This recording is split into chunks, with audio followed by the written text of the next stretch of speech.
Studies serve for delight, for ornament, and for ability.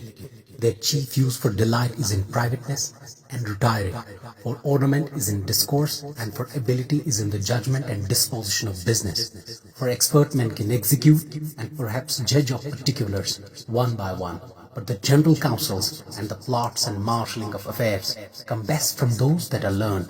To spend too much time in studies is sloth. To use them too much for ornament is affectation. To make judgment holy by their rules is the humor of a scholar. They perfect nature and are perfected by experience. For natural abilities are like natural plants that need pruning by study, and studies themselves do give birth forth directions to too much at large, except they be bounded in by experience. Crafty men contemn studies, simple men admire them, and wise men use them, for they teach not their own use, but that's the wisdom without them and about them, one by observation.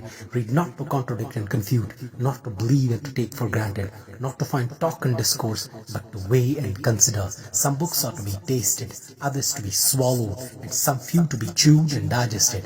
That is, some books are to be read only in parts, others to be read but not curiously, and some few to be read wholly and with diligence and attention. Some books also may be read by deputy, and extracts made of them by others, but that would be only in the less important arguments. And this meaner sort of books, else distilled books, are like common distilled waters, flashy things. Reading make the full man.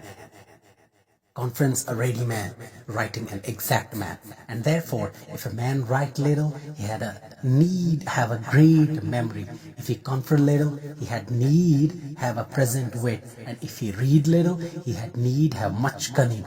To see, to know that he doth not. Histories make men wise, poets witty, mathematics subtle, natural philosophy deep, moral grave, logic and rhetoric able to contend. About study in morris. Nay, there is no stronger impediment in the wit, but may be wrought out by fit studies, like as diseases of the body may have appropriate exercises. Bowling is good for the stone and reins, shooting for the lungs and breast, gentle walking for the stomach, driving for the head and the like. So if the man's wit be wandering, let him study the mathematics, for in demonstrations, if his wit be called away never so little, he must begin again. If his wit be not apt to distinguish or find differences, let him study the schoolmen, for they are simony sectors. If he be not apt to beat over matters, and to call one thing to prove and illustrate another, let him study the lawyer's cases, so every defect of the mind may have a social receipt.